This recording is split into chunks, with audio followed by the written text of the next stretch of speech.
Hello అండి. నేనైతే ఇప్పుడు దీక్షా భూమి నుంచి డ్రాగన్ ప్యాలెస్కి వెళ్తున్నాను. ఇప్పుడు దీక్షా భూమి సర్కిల్లో ఉన్నాను. ఇక్కడ నుంచి ఆటో మాట్లాడుకుని వెళ్తున్నాను. ఇక్కడ నుంచి అయితే చాలా దూరం ఉంటుంది. సుమారుగా 22 కిలోమీటర్స్ దాకా ఉంటుందంట. మనకి హైవేలో నుంచి వెళ్తే 35 నిమిషాలు కానీ, లేదంటే సుమారుగా 40 నిమిషాలు కూడా పట్టచ్చు ట్రాఫిక్ని బట్టి. కానీ మనకి ఈరోజు సండే కదా, మనకు అంత ట్రాఫిక్ లేదు. నేనైతే ఆటో మాట్లాడుకుని వెళ్తున్నాను. ఇదేంటంటే ఓయా జబల్పూర్ నాగ్పూర్ రోడ్ అన్నమాట మన వెళ్ళేది. అలాగే మనకి కామ్టీ ఏరియా అని వస్తుంది అన్నమాట. అంటే అప్పుడు డ్రాగన్ ప్యాలెస్ ఉండే ఏరియా పేరు కామ్టీ అన్నమాట. ఆ కామ్టీ రోడ్లో శ్రీనగర్ కన్యాకుమారి హైవేలో మనం వెళ్తున్నాం అన్నమాట ఇప్పుడు.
మనకి లెఫ్ట్ సైడ్లో పక్కన కనిపించేది 0 మైల్స్ ఫ్రీడమ్ పార్క్ అంటండి. ఇది 1907లో great trigonometric survey of India వాళ్ళు గుర్తుగా ఇది నిర్మించారంట.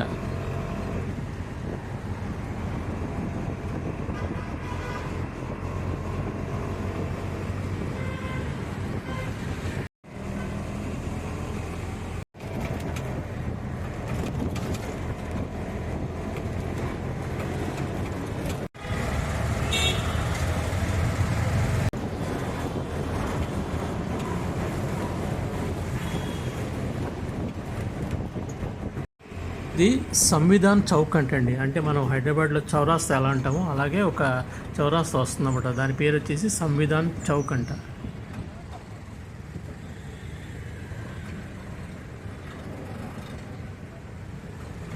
చూశారు కదా, ఈరోజు సండే కాబట్టి రోడ్స్ అన్నీ చాలా ఫ్రీగా క్లియర్గా ఉన్నాయి. ఎక్కడ కూడా ట్రాఫిక్ జామ్స్ అనేవి లేవు. నేను దీక్షా భవన్ కంప్లీట్ చేసుకుని అక్కడ 8:30 కల్లా బయలుదేరాను. 1 అవర్ పడుతుందని చెప్పారు.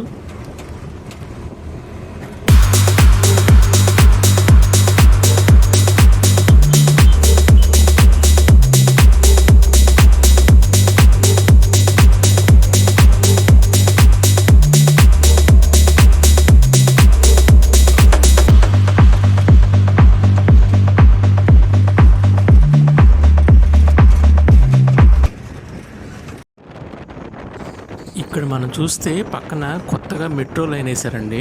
ఇది సుమారుగా ఏంటంటే 5 to 10 కిలోమీటర్స్ దాకా ఉంది. ఎందుకంటే చాలాసేపు ట్రావెల్ చేసేట ఆటోడు ఈ మెట్రో రైలు రోడ్డు పక్కనే. కానీ చాలా టైం పట్టిందన్నమాట. అంటే సుమారుగా 5 to 10 కిలోమీటర్స్ దాకా ఉండొచ్చు అని అనుకుంటున్నాను. చాలా బాగా వేశారు. ఇంకా ఇది ఓపెన్ చేయలేదంట.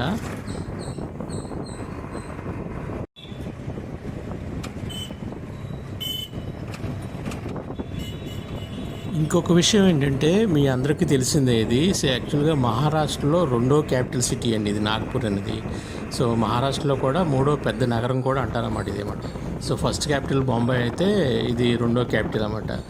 అప్పుడప్పుడు ఈ యొక్క పొలిటీషియన్ మీటింగ్స్ కూడా ఇక్కడ జరుగుతూ ఉంటాయి అన్నమాట.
సో మనమైతే ఇప్పుడు డ్రాగన్ ప్యాలెస్కి వచ్చేసామండి. సో ఇదే ఎంట్రన్స్ ఆర్చ్ అండి, చూడొచ్చు మీరు. సో ఇక్కడ నుంచి ఇంక లోపలికి 2 కిలోమీటర్స్ ఉంటుంది అన్నమాట. మనకి ఇక్కడ రైట్ సైడ్ కనిపించేది ఏదో గవర్నమెంట్ బిల్డింగ్ లాగా ఉందండి. సో బట్ నేనైతే క్లియర్గా చూడలేదు అది. సో బట్ ఇక్కడ ఆర్చి చూస్తే మాత్రం సేమ్ డ్రాగన్ ప్యాలెస్లో ఎలా ఆర్చి ఉందో ఎంట్రన్స్ ఆర్చి అలాగే ఉందండి ఇది కూడా.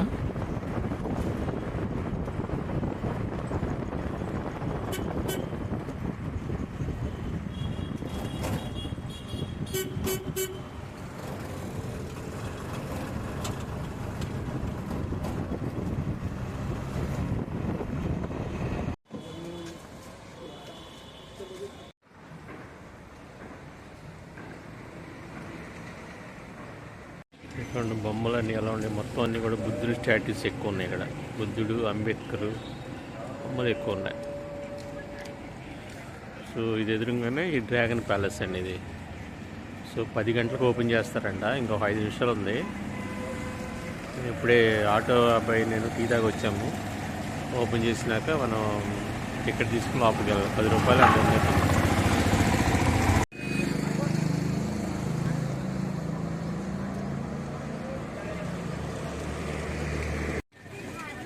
సో నేనైతే లోపలికి వచ్చానండి. ఇప్పుడు ఓపెన్ చేశారు, ఇప్పుడే నడుచుకుంటూ వెళ్తున్నాను. కొంచెం లోపలికి డిస్టెన్స్ ఉంటుంది, సుమారుగా 1/2 కిలోమీటర్ దాకా ఉండొచ్చు. ఇకపోతే ఈ డ్రాగన్ ప్యాలెస్ స్టోరీ చెప్పుకుంటే ఇది యాక్చువల్గా దీన్ని లోటస్ టెంపుల్ ఆఫ్ నాగపూర్ అని కూడా పిలుస్తారంటండి. ఇది భారతదేశంలో మన మహారాష్ట్రలోని కామ్టీ అనే ఏరియాలో ఉన్న ఒక బౌద్ధ దేవాలయం అన్నమాట. సో ఈ ఆలయం యాక్చువల్గా ఏంటంటే 1999లో జపాన్కు చెందిన ఒగావా సొసైటీ అనే చారిటబుల్ ట్రస్ట్ నిధులతో స్థాపించబడిందంట ఇది. ఈ యొక్క డ్రాగన్ ప్యాలెస్ ఈ యొక్క చుట్టూ ఉన్న ఆలయ సముదాయంతో బుద్ధునితో సంబంధం ఉన్న చెక్కబడిన ఒక గంధపు చెక్క విగ్రహం అనేది లోపల ఉందండి. సో మరియు ఈ భవనం యొక్క విశ్వాస అభ్యాసులకు ఒక తీర్థయాత్రగా ఉందంట, అంటే బౌద్ధ విశ్వాసులకు అన్నమాట. అలాగే ఈ డ్రాగన్ ప్యాలెస్ ఆలయం ఏంటంటే 1999లో సులేఖా కుంబరే మరియు నోరికో ఒగావా కొనుగోలు చేసిన భూమిపై స్థాపించబడిందంట.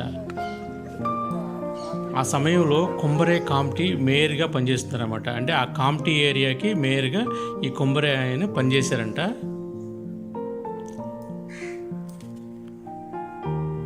అలాగే ఈ ఒగావా ఆ ప్రాంతంలో వ్యాపారాల సంబంధాలు కలిగిన జపనీస్ కంపెనీకి ఒక అధ్యక్షుడిగా ఉండేవాళ్ళంట అప్పట్లో.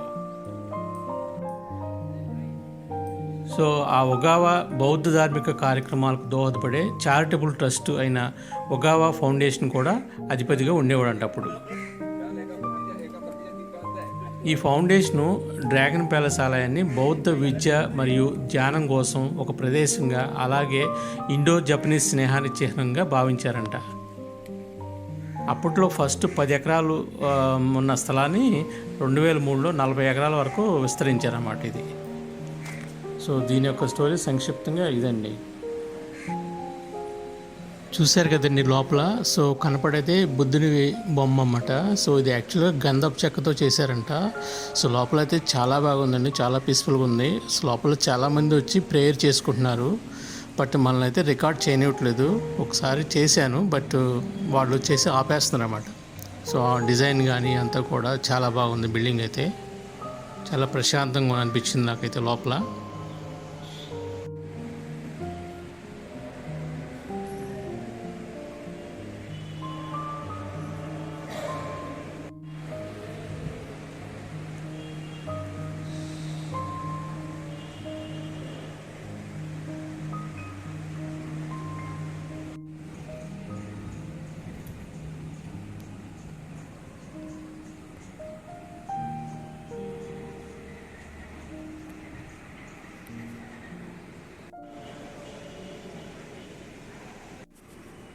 ఇప్పుడు కిందకి వెళ్తున్నానండి నేను. సో కింద కూడా గార్డెనింగ్ అంతా కూడా చాలా బాగుంది, చుట్టూతో కూడా చాలా బాగుంది. సో నేను యాక్చువల్గా ఏంటంటే ఎర్లీగా వచ్చాను కాబట్టి ఇంకా అంత జనం రాలేదు. ఇంకా కాసేపటికి ఇంకా బాగా వస్తారంట. అది సండే టైమ్స్ ఎక్కువ వస్తారంట అన్నమాట.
ఈ ప్లేస్ ఏంటంటే మెయిన్గా ధ్యానం చేసుకోవడానికి కోసం పెట్టారండి. అందుకోసం ఆ ఎన్విరాన్మెంట్ అనేది క్రియేట్ చేశారు. నిజంగా ఇక్కడికి వచ్చి ఈ యొక్క డ్రాగన్ ప్యాలెస్లో కూర్చుని మనం పీస్ఫుల్గా ధ్యానం చేసుకుంటే మాత్రం ఖచ్చితంగా చాలా బాగా అనిపిస్తుందండి. సో మెడిటేషన్ పీపుల్కి అయితే చాలా బాగుంటుంది.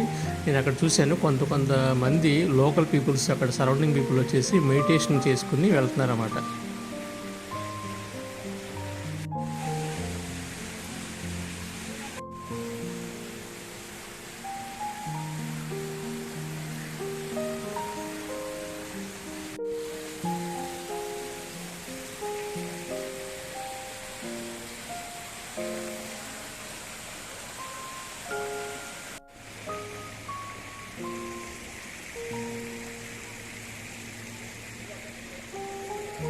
ఈ యొక్క డ్రాగన్ ప్యాలెస్ అవుట్ సైడ్ చూస్తే గార్డెనింగ్ అంతా కూడా చాలా బాగా చేశారండి. చిన్న చిన్న పాండ్స్ అరేంజ్ చేసి దాంట్లో కొన్ని వాటర్ ఫౌంటైన్స్ పెట్టి అంతా కూడా గార్డెనింగ్ చాలా బాగుంది. గ్రీనరీ అయితే చాలా బాగుందన్నమాట.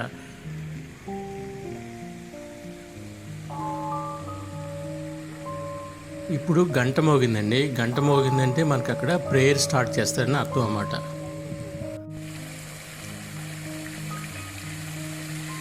ఈ బౌద్ధ స్తూపం చూశారు కదా, దీని కింద రాశారు కదా డీటెయిల్స్ అన్నీ కూడా. అంటే ఎప్పుడు ఇది కట్టారు, ఎవరు కట్టారు ఏంటనేది మొత్తం మనకి ఇంగ్లీష్లో రాశారు, అలాగే జపనీస్లో రాశారు. మధ్యలోది జపనీస్ లాంగ్వేజ్, ఆ తర్వాత మహారాష్ట్ర మరాఠీలో కూడా రాశారన్నమాట.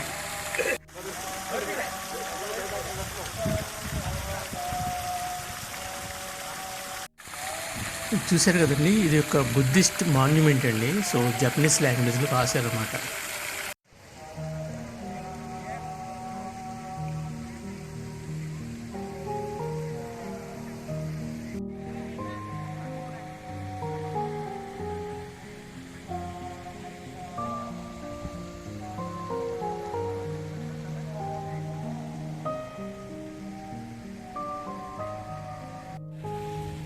సో నేనైతే వెళ్ళిపోతున్నానండి. సో ఇది బయటికి వెళ్తున్నాను.